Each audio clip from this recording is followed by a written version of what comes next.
आप देख रहे हैं वतन समाचार। बिहार में जो बांकीपुर विधानसभा है वहां आपने देखा कि पहले ये बात आई थी कि 31 राउंड में गिनती पूरी हो जाएगी, यानी टोटल जो गिनती होगी वो 31 राउंड की होगी। लेकिन अब खबर ये आ रही है कि 36 राउंड की गिनती होगी, यानी 31 से बढ़ा करके 5 राउंड और कर दिया गया है। क्योंकि अभी ही हम नेशनल मीडिया पे देख रहे थे तो वहां ये दिखाया गया और ये बताया गया कि लगभग 32 राउंड की गिनती पूरी हो गई है और 4 राउंड और बचे हैं। हालांकि पहले जो मीडिया में खबर आई वो ये आया कि प्रशांत किशोर 18,953 वोटों से जीत गए हैं और बीजेपी को उन्होंने करारी शिकस्त दी है। 63,000 से ज्यादा वोट प्रशांत किशोर को मिले, 44,000 के आसपास वोट जो है बीजेपी को मिले और 14,000 के आसपास वोट जो है वो आरजेडी को मिला। जो आरजेडी कभी या इसका जो अलायंस है वो लगभग 28-30% वोटों पर रहा करता था, वो अब आकर के लगभग 10% वोटों पर टिक गया है। तो ये जो बड़ी गिरावट है ये क्या इंडिया ब्लॉक के लिए या आरजेडी के लिए बिहार में खतरे का संकेत है? क्योंकि ये एक बड़ा इंपॉर्टेंट सवाल ये पैदा होता है कि प्रशांत किशोर जब असेंबली जाएंगे, जब विधानसभा पहुंचेंगे तो उनका रूप क्या होगा, उनका चेहरा क्या होगा, वो किस तरह से तेजस्वी यादव को लेकर के सवाल करेंगे। क्या वो साइलेंट रहेंगे या मुखर होंगे उसी तरह से जिस तरह से मुख्यमंत्री सम्राट चौधरी के खिलाफ मुखर हैं। वो ये कह रहे हैं कि ये जो हार हुई है बीजेपी की और जो प्रशांत किशोर यानी पीके की जीत हुई है, पीके उसे रेफरेंडम बता रहे हैं बिहार के मुख्यमंत्री सम्राट चौधरी के खिलाफ। सम्राट चौधरी पर वो लगातार संगीन आरोप लगा रहे हैं, वो लगातार उन पर अपराध के आरोप और कई तरह के संगीन आरोप लगा रहे हैं। वो कह रहे हैं कि बीजेपी जो है उनको अब खुद हटा देगी, ऐसा प्रशांत किशोर का इस बात का दावा है। हालांकि इस चुनाव को अगर आप देखें तो कांग्रेस पार्टी के जो अखिलेश सिंह है, जो कांग्रेस पार्टी के नेता हैं, जो कांग्रेस पार्टी के पूर्व बिहार के अध्यक्ष भी रहे हैं, उन्होंने स्पष्ट कहा है कि ये चुनाव बिहार में बदलाव के लिए वोट हुआ है, बिहार की जनता ने बदलाव के लिए वोट किया है।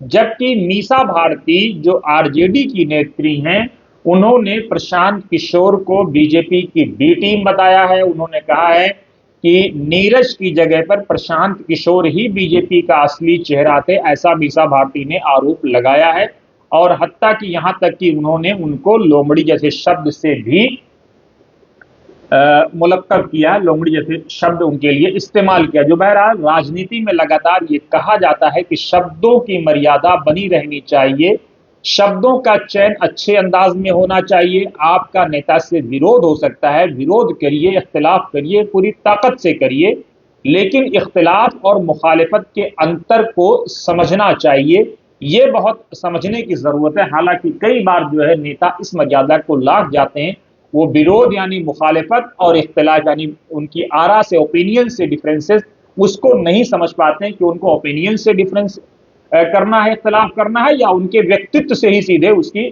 मुखालिफत करनी है। ये एक बहुत अहम चीज है जो नेताओं को समझना चाहिए। अब हम समझते हैं कि 32 राउंड की तो गिनती हो गई है, पहले कहा गया था 31 राउंड की। अब 4 राउंड में आगे क्या कुछ होगा ये तो देखना बड़ा दिलचस्प होगा।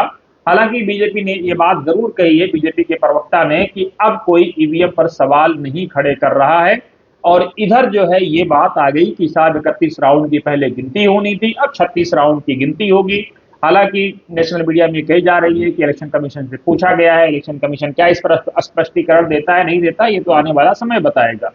लेकिन अपने दर्शकों को हम ये बता दें कि 1995 के बाद से बीजेपी इस सीट को कभी हारी नहीं थी। ये सीट शहरी सीट है और शहरी सीटों पर बीजेपी का कब्जा माना जाता है। माना यह जाता है कि जो शहरी क्षेत्र हैं, जो अर्बन क्षेत्र हैं, उस पर जो है बीजेपी ग्रामीण क्षेत्रों के मुकाबले में ज्यादा मजबूत है। लेकिन अब यहां बीजेपी हारी है 1995 के बाद, यानी लगभग जो है 26 साल उधर ये ले लीजिए और 4 साल उधर, लगभग 30-31 साल के बाद बीजेपी यहां पर चुनाव हारी है। और बीजेपी ने अपने राष्ट्रीय अध्यक्ष की, नितिन नबीन की सीट को खोया। ये बहुत इंपॉर्टेंट चीज है। 2005 जहां 60% वोट नितिन नवीन को मिले थे, 2015 जब महागठबंधन की आधी थी, तब भी जो है बीजेपी इस सीट को बचा ले गई थी, नितिन नवीन इस सीट को बचा ले गए थे। और 2025 में मीडिया रिपोर्ट के अनुसार नितिन नवीन को इस सीट पर लगभग 62.66% वोट मिले थे और आरजेडी को इस सीट पर लगभग 29% के आसपास वोट मिला था। अब आरजेडी घट करके 10% पर आ गई है, देखना बड़ा दिलचस्प होगा। हालांकि वोटिंग बहुत कम हुई थी इस सीट पर, लगभग 35% की वोटिंग हुई थी। हालांकि प्रशांत किशोर ने इस जीत पर अपने सम्राट चौधरी के खिलाफ, सीएम के खिलाफ रेफरेंडम बताया है। उन्होंने कहा है कि ये पॉजिटिव संकेत है। अब जहां कांग्रेस इसको बदलाव का यानी बदलाव की बयार बता रही है, वहीं आरजेडी की तरफ से प्रशांत किशोर को लोमड़ी कहा जा रहा है। तो अब क्या कांग्रेस अपना कोई नया साथी तलाश करेगी? क्योंकि कांग्रेस के नेता लगातार ये बात खुले लफ्जों में या ढके लफ्जों में, पर्दे के पीछे से या पर्दे के आगे से ये कहते रहे हैं कि आरजेडी के साथ उनका गठबंधन मजबूरी का गठबंधन है। तो क्या अब प्रशांत किशोर इंडिया ब्लॉक के लिए नए साथी होंगे बिहार में, खासतौर से कांग्रेस के लिए? यह भी देखना बड़ा दिलचस्प होगा, क्योंकि जब आरजेडी पूरी ताकत से जो है प्रशांत किशोर का विरोध कर रही है, वहीं कांग्रेस इसे बदलाव की बात कर रही है। तो ये बहुत इंपॉर्टेंट चीज है, क्योंकि हमने देखा था कि जब रामविलास पासवान ने एनडीए का दामन थामा था, उस वक्त भी ये बात आई थी कि लालू यादव से जो उनका अलायंस है वो हो नहीं पा रहा है, सीटों पर बात बन नहीं पा रही है, देर हो रही है। देरी में कहीं ऐसा ना हो कि एलजेपी यानी रामविलास पासवान की पार्टी अपना अस्तित्व खो दे। शायद इसीलिए मजबूरी में ऐसा कहा गया एलजेपी की तरफ से कि एनडीए की तरफ रामविलास पासवान ने मूव किया, क्योंकि नेगोशिएशन में बहुत देरी हो रही थी आरजेडी की तरफ से। और यही लगातार कांग्रेस के नेता भी खुले ढके शब्दों में आरोप लगाते रहे। तो ऐसे में अब देखना बहुत इंपॉर्टेंट होगा कि क्या जो है कांग्रेस अपना नया साथी बिहार में खोजेगी, क्योंकि हमने देखा था कि अभी जो 6 महीना पहले विधानसभा चुनाव हुआ है, जिसमें प्रचंड जीत मिली है, 200 प्लस सीटें जो है मिली हैं एनडीए को, वहां हमने ये देखा था कि किस तरह से प्रशांत किशोर को लेकर के पॉजिटिव माहौल था। प्रशांत किशोर के बारे में बहुत से लोग कह रहे थे कि सीटें जीत जाएंगे, इतनी सीटें जीत जाएंगे, ऐसे हो जाएगा, वैसे हो जाएगा। लेकिन अंत में हमने ये देखा कि लोगों का जो मन है, लोग दुविधा में थे कि ऐसा ना हो ये हो जाए और ऐसा ना हो कि वो हो जाए। उसके चक्कर में जो है उन्होंने अपने अपने फेवरेट नेता चुन लिए, या जिनको वोट देना था दे दिया, और प्रशांत किशोर रह गए। लेकिन प्रशांत किशोर ने इस पूरे इलेक्शन में बहुत पॉजिटिव अप्रोच रखा। सीएम लगातार उनके निशाने पर रहे, लेकिन उन्होंने ये बात जरूर कही, क्योंकि वो अकेले स्टार कैंपेनर थे, अपनी पार्टी के राष्ट्रीय नेता भी थे, सब कुछ वही थे।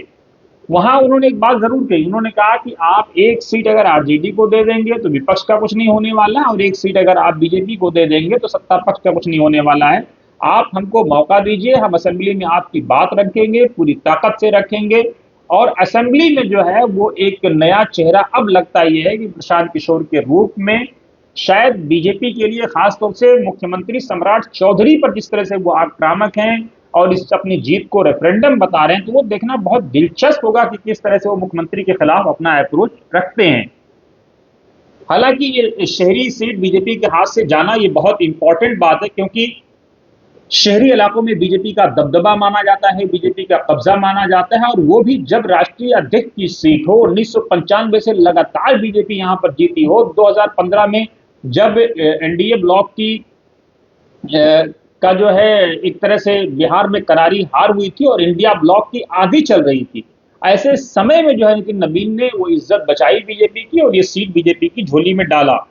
अब ऐसे में लगातार इसे कहा जा रहा है कि बीजेपी के लिए लिटमस टेस्ट है। हालांकि प्रशांत किशोर ने इलेक्शन यानी काउंटिंग से पहले भी ये बात कही थी कि अगर जो है यहाँ पर जन स्वराज जीतता है, और वो लगातार अपनी जीत का दावा कर रहे थे, तो ये जो है मुख्यमंत्री के खिलाफ रेफरेंडम होगा। वो सीधे सीधे ये आरोप लगा रहे थे।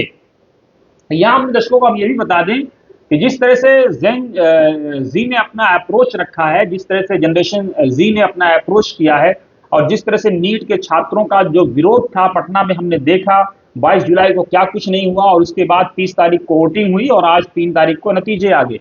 तो तो ये जो अप्रोच है, माना यह जा रहा था कि इन सीटों पर इसका असर पड़ेगा और वो पड़ता हुआ दिखाई दे रहा है, ये बहुत इंपॉर्टेंट चीज है। ये बहुत बड़ी बात है कि इन सीटों पर ये जो है फर्क पड़ता हुआ दिखाई दे रहा है, क्योंकि जनरेशन जी के बाद जो अप्रोच हुआ है वो बहुत इंपॉर्टेंट चीज है। लगातार लोग ये कह रहे थे, एनडीए सरकार पर निशाना साध रहे थे, शिक्षा मंत्री पर निशाना साध रहे थे, बीजेपी की नीतियों को निशाना साध रहे थे। और यहां हमने देखा है कि मध्य प्रदेश में भी जिस तरह से कांग्रेस को एक संजीवनी मिलती हुई नजर आई है, और हालांकि बीजेपी गुजरात में अपनी इज्जत बचाने में कामयाब रही है, बीजेपी गुजरात का अपना जो किला है उसको फतेह करने में पूरी तरह से कामयाब रही है और बीजेपी में। लेकिन ये जो सीटें, ये दो सीटें हैं, ये बहुत इंपॉर्टेंट सीटें हैं। एक तरफ कांग्रेस की जीत हो रही है, दूसरी तरफ जनस्वराज की जीत हो रही है, और तीसरी तरफ गुजरात में बीजेपी का अपना दबदबा कायम है। तो अब क्या छात्रों का जो ये आंदोलन था, क्या बीजेपी के लिए खतरे की घंटी लेकर के आया है?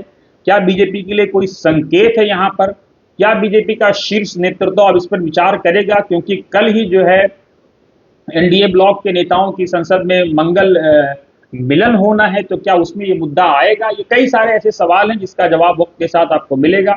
लेकिन प्रशांत किशोर की जीत ने बीजेपी के लिए बहरहाल, और साथ ही जो है अगर हम देखें तो आरजेडी के लिए खतरे की घंटी पैदा कर दी है, और आरजेडी कहीं ना कहीं अब बैकफुट पर नजर आ रही है। ऐसा माना यह जा रहा है कि अब शायद बिहार में त्रिकोणीय राजनीति होगी, एक तरफ आरजेडी होगी, एक तरफ प्रशांत किशोर होंगे, क्योंकि प्रशांत किशोर ने अपनी शुरुआत जीत से जरूर की है। हालांकि 6 महीना पहले भी विधानसभा चुनाव में वो अपनी पार्टी की शुरुआत जीत से नहीं कर पाए थे, लेकिन अब वो चुनाव मैदान में उतरे और प्रचंड जीत के साथ एक हाई डिमांड सीट पर उन्होंने जो है बीजेपी को हराया है और अपनी जीत सुनिश्चित की है। इस पूरी खबर पर आप की क्या राय है, आप क्या सोचते हैं, जरूर कमेंट बॉक्स में अपनी राय दें और साथ ही बने रहें वतन समाचार के साथ।